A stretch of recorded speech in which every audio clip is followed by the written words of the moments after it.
சத்தம் என்ன, குழவி பாடும் சத்தம் என்ன, ஒத்தையில காகமுன்னு ஓங்கி கரையும் சத்தம் என்ன, ஊழையிடும் நரியோட ஓயா கவல சத்தம் என்ன.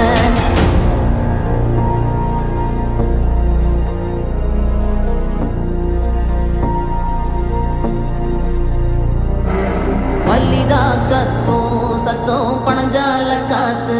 சத்தம், திருநாயின் ஊழ சத்தம், தெரியாத ஏதோ சத்தம், உள்ளத்தாச்சி தூரத்துல புலம்பி அழுவும் சத்தம், ஒரு காலமா